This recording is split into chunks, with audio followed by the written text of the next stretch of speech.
The damage caused by emotional bullying and manipulation can have lasting effects. It can affect your ability to learn, it can affect your ability to cope, and it can massively affect your short-term and long-term well-being. To find out more about emotional bullying, I'm interviewing an expert on the topic. In this series, we explore health and wellness under the premise that some illnesses and diseases may be avoidable. Each week I interview wellness experts and dive deep into an aspect of health and wellness with the aim of giving you greater understanding so that you're free to make the choices that help you improve your health based on your own uniqueness as an individual. If you want to explore your health and wellness, subscribe and hit the bell to get notified of all of our latest uploads as soon as they happen. And if this channel can help your friends and family, please share it with them too. This week I'm diving deep into dealing with emotional bullying and manipulation with Paul Ryder from A Life of Confidence. So today we're talking about dealing with emotional bullying and manipulation. So Paul, let's just kick off with what emotional bullying and manipulation is. It's really interesting actually, and it's something I've put in one of my videos. There's two types of people, and there's manipulators and there's influencers. I don't mean like Instagram influencers. And it's a really interesting one. It's kind of like water in sand when we're talking about emotional manipulation. So if you take an influencer, this is somebody who controls the direction of a conversation or somebody else's behaviors for the greater good, okay? For the greater good. Now, a manipulator will control the direction of a conversation or another person's behavior for their own benefit. So one is very self-giving, it's about making a contribution, one's about controlling so they feel safe.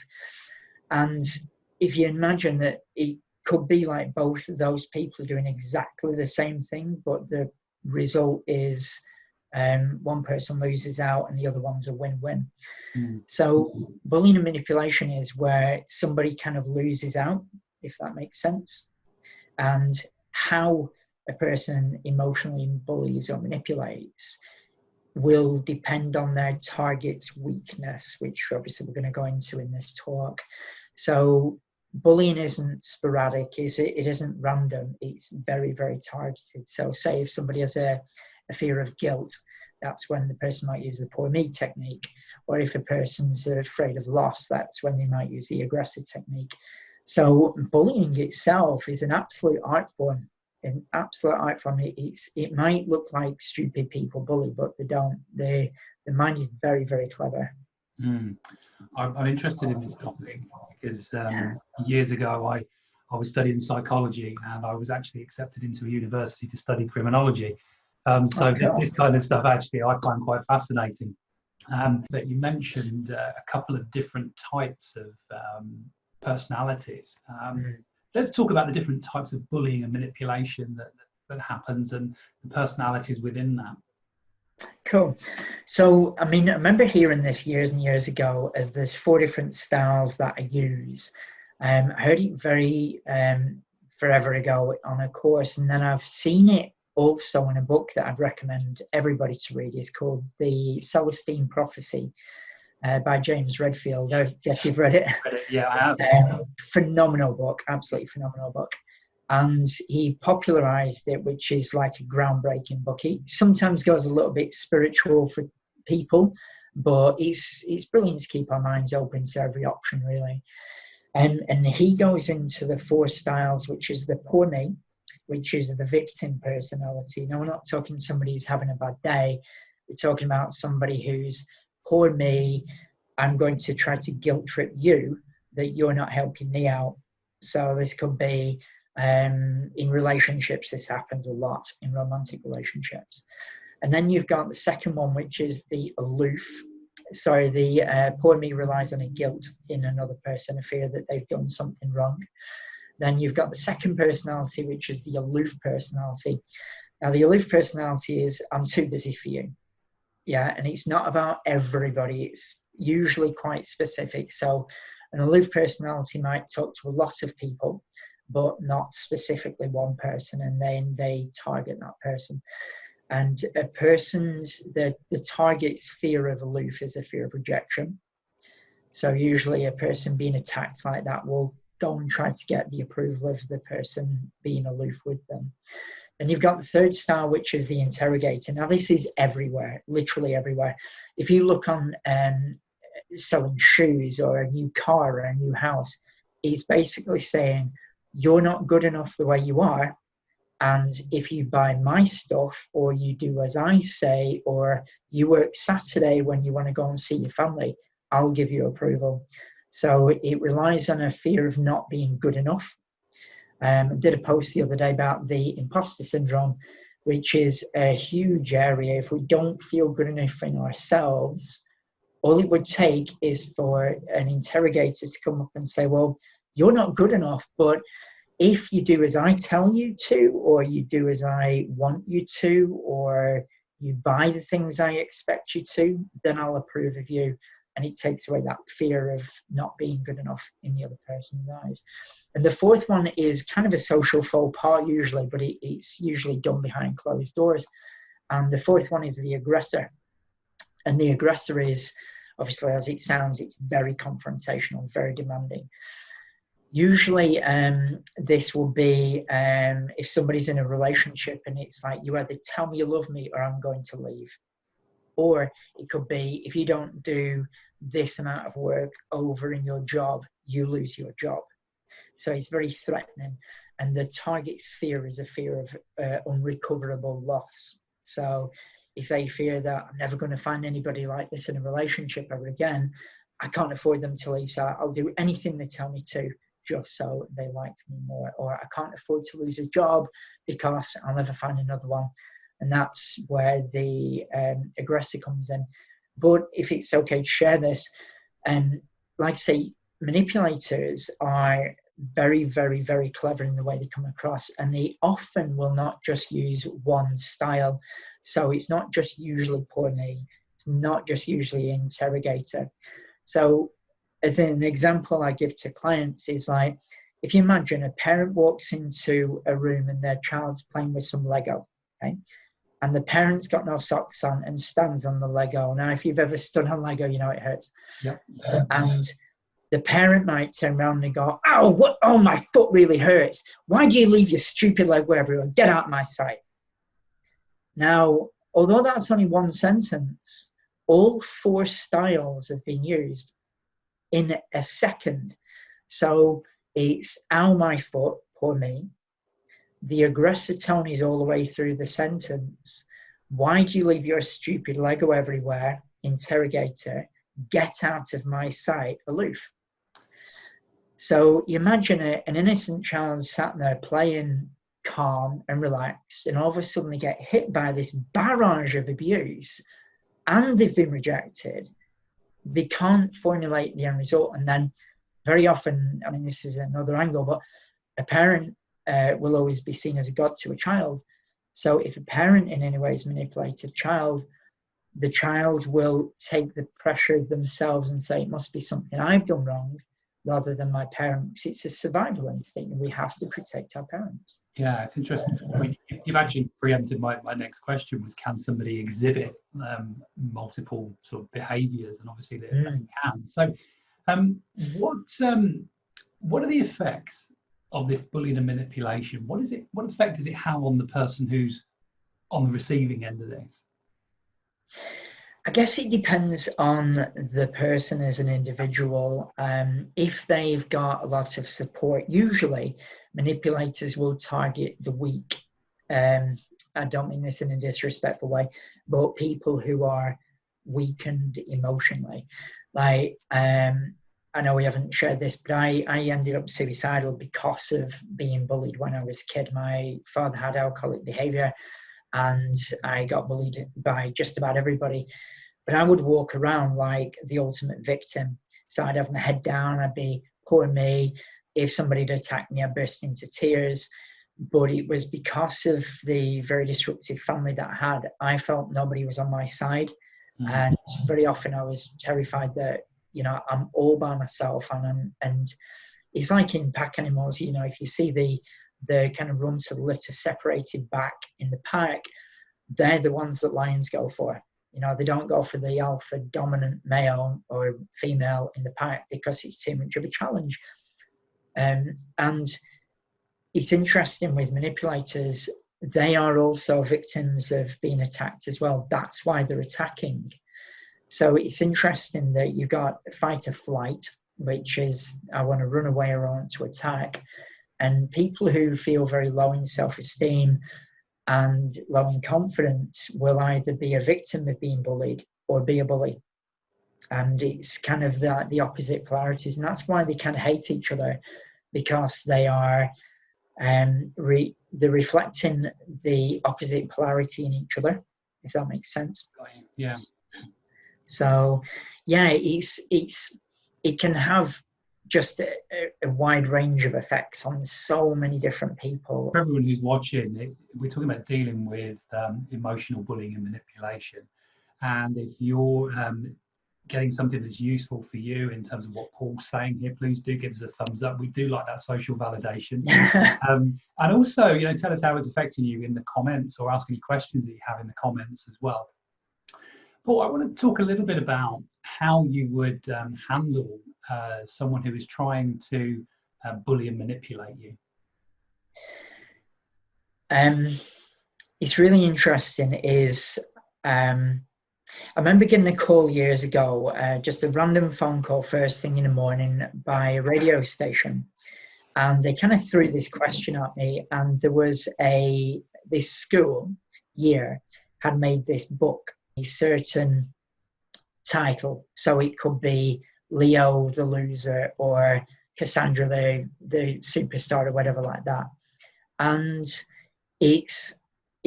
so yeah, they made this yearbook and they titled everybody from the greatest loser to the greatest amazing person ever. And there was obviously uproar from the parents, and a lot of children were really upset. And the radio station was trying to wrangle me of what can we do to control these children so they never do this ever again. And I have a bit of a different angle on that, because when I was going through my own bullying and I was in a really bad place, as millions of people are at times, and when people tried to rescue me, it just made everything worse. Because it's kind of like, well, I've got a sore leg, so carry me around everywhere. Well, your legs are just going to get weaker. So what I shared with the interviewer on the radio was that we should be looking at making people stronger, more resilient, teaching people about how bullying works, how manipulation works, all the different styles, and to believe in yourself. And also, you know, sometimes people can be in really bad situations where they don't have anybody around them. You know, in the positive thinking world, as sometimes we get, you know, it's like, oh, there's always somebody out there who loves you, etc., etc. And yeah, there are. True, there are a lot of wonderful people out there, but you might not be in contact with them, and you might feel very, very alone, and it might be very, very dark, and you might literally feel like you've got no one around you. Now, with that, when you get that emotional reaction, you will start to retreat in life, and that will be a beacon for bullies. So first thing is to start a process where you can look in the mirror and you start to see, and this might be a massive step for some people, but start to see how valuable you are. Start to look at the good parts about you, and just because some people have told you or insinuated that you're not good enough or you're not valuable enough. Yeah, so if a person has low self-esteem or low self-estimate, then they will always have their head down very often, and they'll be trying to retreat away from life just to keep themselves safe. But that's when the bullies are rubbing their hands together, because the bullies want control over other people, because that's how they get their gratification. And also there's sorry, won't be 1 second. Right. So yeah, and there's a video that I made on Facebook and on YouTube, and it's a very, very popular video, and it's called The One Thing You Should Never Do to a Narcissist. Now, just to segue into something here about the word narcissist, I did a lot of research last year on the term narcissism, and it is like chucking petrol on a fire. The word itself is, in my opinion, one of the most destructive words that I've ever heard. If you go on, say, narcissism recovery groups, this is just my own opinion, but if you go on, say, narcissism recovery groups, a lot of people will say, my narcissist did this to me. My narcissist did that to me. And they'll identify with the bully because they're not prepared to move on, because they're still caught up with all their anger. Yeah. And when you're very caught up, I was furiously full of rage about the bullies and abusers when I went through my own journey. It took me a long time to let go. But when you let go, it's almost like holding on to resentment from the past. It's like you've got this really hot rock in your hand. It's burning you, but you refuse to let it go. Mm. And it's like this corrosive acid that eats away at you inside. So I'd say the very first thing is to start to look, although this has happened to you, it doesn't mean it has to continue to happen to you. But the more people identify with their narcissist or their bully, or this is what this person did to me. And I know it's a journey, because it's really tough to just say, well, I'll put that in the past. And you can't just forgive by saying, oh, I forgive that person. There's a process to it, and it can be very difficult sometimes. But it's about realizing that there is an option for you to break free. And the more you hold on to them in the past, it will just eat you alive. So I guess in a summary is to look inside your own heart and start to see how valuable you actually are. Even though you might not believe that at the time, it's sometimes very difficult to say. But start to look for the how worthwhile you actually are. And then also to look at the structure of bullying and manipulation and see that it is a game. It is a game, and every game has rules. And if you know the rules, you can break free of that game. So it's like, I think Masashi said, if you know yourself and you know your enemy, you never need to fear any battle. But if you don't know yourself and you know your enemy, you'll lose half the battles and win half the battles. But if you know your enemy but not yourself, again, you'll win and lose half and half. Just as you've been talking about, I was thinking about from a body language point of view. You mentioned head down, and I guess when you look at maybe somebody who's having a tough time in life, you do see that kind of head down, shoulders down, stooping kind of look. And I suppose for a bully, that's an indication potentially for somebody that they could master and control. Yeah. So I'm just thinking, as you're saying that, if somebody is going through a tough time, but maybe, and they know that they're susceptible perhaps to bullying, then maybe one of the steps that they might be able to do as well is to actually think about their body language into definitely, sitting upright, standing upright, getting your head up, being able to look people in the eye, even if it's just for a couple of seconds during an interaction, could actually make a whole difference. The other thing I was thinking about as you were talking, I've just read a fantastic book by a guy called Tim Grover called Relentless. Okay. And he's talking about the psychology of high performers. And what I found really interesting is how they use negative situations. They were talking about Michael Jordan, how somebody had tried to, they call it shit talking, I think, in basketball, or trash talking. And someone had been sort of trash talking him and saying some things in his ear during the game. And someone who's as obviously great as Michael Jordan doesn't really need any kind of motivation really to take you to pieces really in a game. And what I found really interesting was he, throughout the book, and also watching Michael Jordan's documentary on Netflix was quite interesting, is how he uses those situations to fuel himself. Yeah, something that's better. And I'm just thinking as you're talking, it's like, how can we use, for me, I wouldn't want to, having been through a similar experience to the one you were talking about, but in my adult life, in a relationship I was in, I've looked at how I could use that to fuel me going forward. How do you take that anger or frustration and use it in a workout? How can you use it positively in your life to fuel something so that you can feel a bit better about yourself? Have you had any thoughts on either of those two topics? Yeah, completely. And a very, very, very valid point of view. It's like in my trainings and my coaching, what I use is a scale, and it's +10, which is the most positive, beautiful emotion, which is love, which is a connection and understanding of who we are as human beings and a full respect of other people. Then you've got -10, which is apathy. Yeah. Now, apathy is where you don't care that you don't care. Now, I don't know if you've ever been to that place yourself, but when you get there, it's like you're dead while you're still alive. Now, when I very first started my own journey, I was terribly angry because of the toxic situation of whatever I was in, and anger is a brilliant protector. Now, I remember, interesting area, have you heard of Louise Hay? Yes. Yeah. Now, before I say what I'm going to say, I love Louise Hay. Her work is beautiful when she talks about love and connection, loving the inner child. It's like looking at a waterfall. She's beautiful in the way she comes across.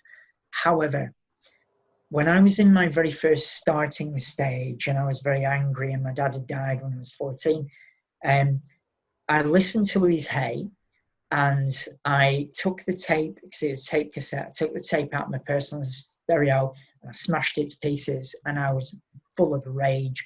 And I thought, how dare she talk about this love and happiness and joy when I'm so far very away from her. And I just hated her for that moment. And what it is, with this scale, so we've got like the -10 to +10. I think sometimes what we maybe get taught in or by other people is like, if you're having a really bad time, think positive. Like, so that's going to take it away straight away. You know, work with where you're at and just move up the scale. So my best training that I ever had was a martial arts instructor. So a lot of these people saying, "Oh, think positive, you know, your dad dying's in the past and blah, blah, blah." And I just hated it. I despised it. And I just felt even worse. And then my martial arts instructor, he's very good. He punched me in the solar plexus, put me to the floor. And he said, "You're going to use that."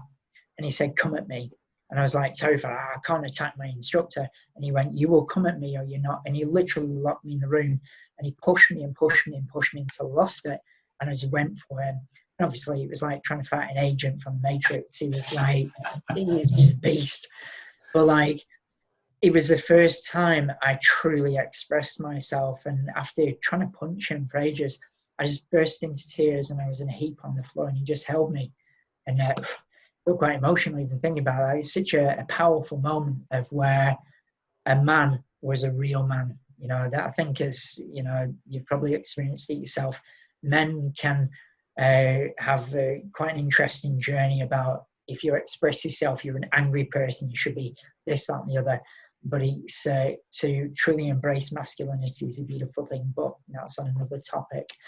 But yeah, it's about to start the journey if you're being bullied and manipulated, is to start where you're at and don't necessarily go all positive thinking and happy and jolly. Keep that as the end result, because we want to have beautiful connections with wonderful people and be seen for who we are. But if, say, anger is your closest, most potent energy, then work with that. But work with people who can embrace that and harness it rather than using it for a negative. So when I was younger, I got into a small gang and they were like, let's be really angry and punish people and damage property. I thought, this isn't going to help me and I'm going to end up in prison. So I removed myself from that, went into martial arts and went into the fitness industry, where you can have all this energy and push it deep as you possibly can, find out who you are. And when you've got that energy to work through, it gives you so much focus to be able to go, right, I'm being bullied and I'm going to find a way through. And it's to, I'll very often when I'm working through with people, will create that fight within them. Yeah. Because that fight energy is so potent. You can tap into that and it's phenomenal what it can do. Just thinking, Paul, we've all been obviously through our own experience, obviously during childhood, different parenting, we've had influences at school and things like that, teachers, we've had bosses, you know, when we were younger and as we've sort of grown up.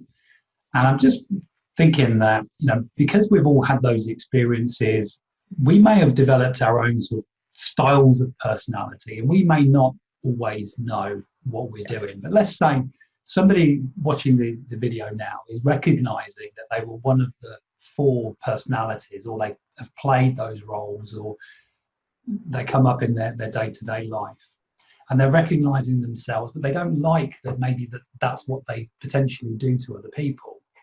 What could they do to help them stop this? It's a brilliant question, because we all do. Every single human being alive uses the poor me, the aloof, the interrogator, and the aggressor at some point, because these processes will trigger in when we feel insecure. And as human beings, we are fallible, and we will feel insecure at various different times through the day. And we learn these techniques without even realizing them very often. And it's interesting, even say, like, if somebody texts a person and then they say, I'll get back to them later on, knowing that they need to know that information, that's a manipulation. And it's a very passive aggressive manipulation as well. Yeah. So it goes on all the time, but very often it's like quite subtle and controllable.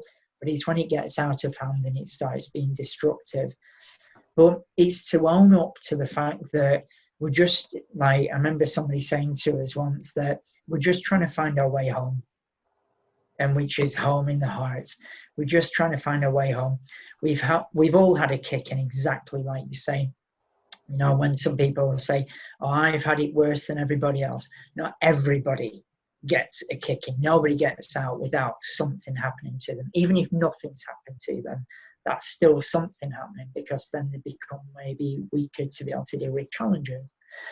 So it's to go through these 4 styles and recognize when you are actually projecting them out there, and maybe not necessarily share them with other people initially, because it's just for you to sit there maybe by yourself in the mirror if you've got a very, very trusted friend, and then ask yourself, well, actually, I'll take that back, and don't blame yourself. Don't blame yourself. If a person knows these techniques and then chooses to go out there to get ill-gotten gains, then they should blame themselves, and they should have healthy guilt, because what they're doing is very wrong. But if they're doing things because they feel insecure, which all bullies do, that's the core drive behind everything. Bullies feel insecure, that's why they attack. It's just on various different levels. Is to understand that you're just feeling insecure, and it's your responsibility to strengthen up your self-esteem, strengthen up your confidence, and then just start doing the best you can to be a more harmonious person, which puts good out into the world. But a person who feels insecure will always protect themselves. Now, they could protect themselves by giving a compliment to another person or making a friend, or they could protect themselves by tearing somebody else down. So it comes down to our responsibility to say, right, am I taking care of my own self-esteem here? Am I valuing myself enough? Because if a person doesn't, I put a post out the other week actually on, I've had a few people through lockdown explain about the fact that they're feeling suicidal. And there was, as I ask everybody, I said, like, it's a really difficult time for you, I understand that. And what are you doing every day to take responsibility for working on your own self-esteem, your own confidence? And very often I'll get the same response back, I don't have time. And that's trash. People have time. It's just that going this journey is hard work, and it's scary. And we've got to look in the inner mirror and maybe not like what we see. Or we may have built a world around a security blanket where we feel, if I do that, then I'm going to lose all these friends that I've got, and then I'll have nobody, or I might have to change a job. But that's a situation you're going to have to face if you want to be free, as it were. Well, it's really interesting everything you've said, and really appreciate you talking to us about dealing with emotional bullying and manipulation. When I'm interviewing people, what's something I love to do is to ask them, each expert, based on what we've talked about, what challenge would you leave us with? Something that we could try for maybe a day or a week to explore. You learn best when you're having fun. So I know we can't do it at the moment because none of the coffee shops and restaurants are starting to open. or train stations or anything like this, is go with a friend and go and sit on a train station or go and sit in a coffee shop where people are talking and observe. And if you make it as like me and my friend mine used to have like a pound bet. So the first person to find 10 manipulations that day that the other one could verify wins a quid. And it was like, it's just a bit of fun. And so what we'd be doing was like, because you don't want to lose your mate, obviously, we're competitive, aren't you?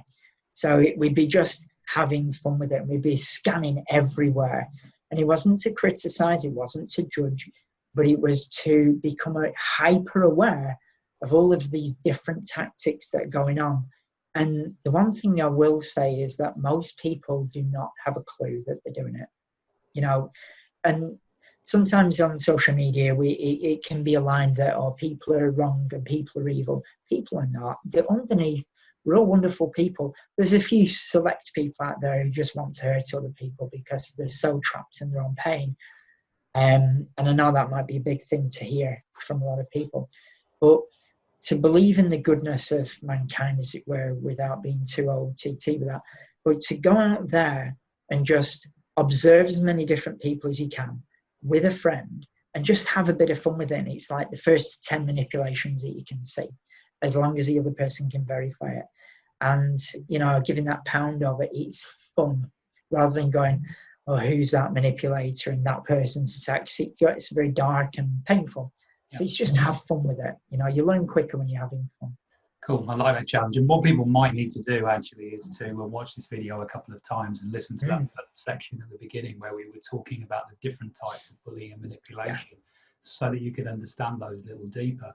And actually, Paul, also you mentioned earlier on that you have a YouTube channel and you've done some videos. It would be great if we could have a link that we can post so that people can obviously come and connect with you on your channel and learn a little bit more about this topic as well, because I think it's really fascinating. And I think it's something that, as we look at health and well-being, sometimes we forget about the mental side of our health and the effect that maybe bullying or manipulation can have on our self-esteem, and how we feel about ourselves might actually then determine what we eat, how we exercise, how we care for ourselves, what we say to ourselves. Even we may be bullying ourselves. We might even be using these techniques on ourselves too. Yeah, we do. I'm so glad you put that up because I forgot. But we are, I remember there's one of my favourite speakers called Guy Finley, and I highly recommend listening to his work. He's amazing.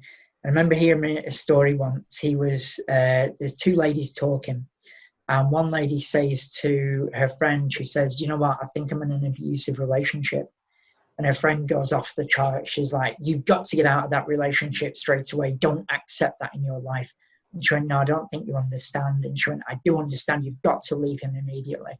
She went, I'm single. Yeah. Which means she is in an abusive relationship. How do you look at yourself?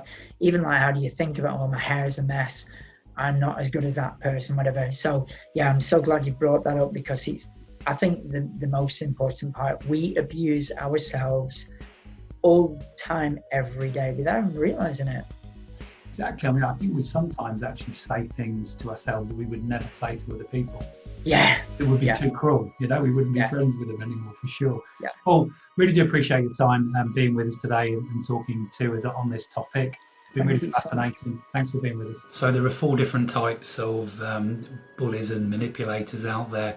Really fascinating to have this conversation with Paul and understand that actually we can all, however good we think we are, we can all be doing this to other people. But also these things are often played on us by other people. So really interesting to think about what we can do about that, because my motivation for doing an interview like this is to look at how we can improve our own health and wellness. And if the way that we look at ourselves or the way that other people look at us has a negative impact on us, then it is going to affect our well-being. So thinking about this could actually potentially change all of that for us. So are you going to take the challenge that Paul has left us with? If you are, please let us know in the comments below and come back and let us know how you get on. And look out for my challenge roundup video where I take part in the challenges that our experts give us each month, and I post my discoveries from that as well. And you'll be able to see my findings from that in my challenge roundup video in a couple of weeks' time. So get that video and all of our latest health and wellness uploads, including interviews and reviews. Please subscribe and hit the bell to get notified whenever we post. And if this channel can help your friends and family, please do share it with them too. Also, if you want to get proactive with your health and wellness, then Total Wellness Club are developing health quests for you over at questly.life. Join while we're developing the site, and you'll get instant access to health quests that immediately personalise your health. You'll get to identify which of 10 critical health categories need your attention. You'll be able to track your progress, and you'll be able to help us develop the platform as we go. I'll put a link in the description below so that you can get to Questly, and I'll see you next week.